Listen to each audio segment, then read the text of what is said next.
हाय दोस्तों, मैं अनिल आप सभी को REET 2012 level 2 social studies Hindi, English और संस्कृत के पेपर में पूछे गए एक इंडियन पॉलिटी से प्रश्न का उत्तर व्याख्या के साथ कराऊंगा।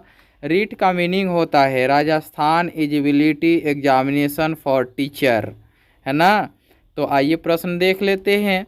निम्नलिखित में से कौन सा मौलिक अधिकार नहीं है? ऑप्शन इस प्रकार है। ए समानता का अधिकार, बी स्वतंत्रता का अधिकार, सी मताधिकार, डी संवैधानिक उपचार का अधिकार। मैं आपको बताऊं, इसका सही उत्तर जो होगा ऑप्शन सी मताधिकार होगा। ऐसा क्यों? तो ये जानने के लिए हम इसकी व्याख्या जान लेते हैं। व्याख्या देखते हैं। भारत का संविधान भारत के नागरिकों के मौलिक अधिकारों की रक्षा करता है ना। मौलिक अधिकारों की क्या करता है? रक्षा करता है। मौलिक अधिकार वे अधिकार हैं जो भारत के नागरिकों के बौद्धिक, नैतिक और आध्यात्मिक विकास के लिए आवश्यक हैं। मतलब बुद्धि के विकास के लिए, चरित्र के विकास के लिए, आध्यात्मिक मन की शांति के विकास के लिए, है ना, आवश्यक हैं।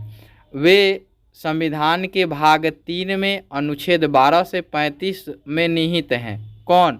संवैधानिक अधिकार में जो है वो संविधान में मौलिक अधिकार जो दिए गए हैं वो किस में शामिल हैं? भाग 3 में शामिल है मौलिक अधिकार और अनुच्छेद 12 से 35 में निहित हैं। अगला देखते हैं। यह संयुक्त राज्य अमेरिका के संविधान से ली गई विशेषता है। कौन? जो मौलिक अधिकार है वो किस संविधान से ली गई है? वो संयुक्त राज्य अमेरिका के संविधान से ली गई है। अगला पॉइंट है, इसमें कानून के समक्ष समानता, भाषा की स्वतंत्रता और अभिव्यक्ति की स्वतंत्रता, धार्मिक और सांस्कृतिक स्वतंत्रता, सभा की स्वतंत्रता, धर्म की स्वतंत्रता, नागरिक अधिकारों के संरक्षण के लिए संवैधानिक उपचारों का अधिकार शामिल है। मीनिंग है कि 6 अधिकार शामिल हैं जो मौलिक अधिकार में आते हैं और 6 अधिकारों के बारे में हमने पिछले वीडियो में बता दिया है। आगे देखते हैं इसके ऑप्शन के अकॉर्डिंग। समानता का अधिकार जो है अनुच्छेद 14 से 18 में चर्चा की गई है, व्याख्या की गई है। और स्वतंत्रता का अधिकार ऑप्शन बी है जिसकी व्याख्या 19 से 22 में की गई है। और सी जो है वो मौलिक अधिकार नहीं है। तो डी को देखते हैं, संवैधानिक उपचार का अधिकार।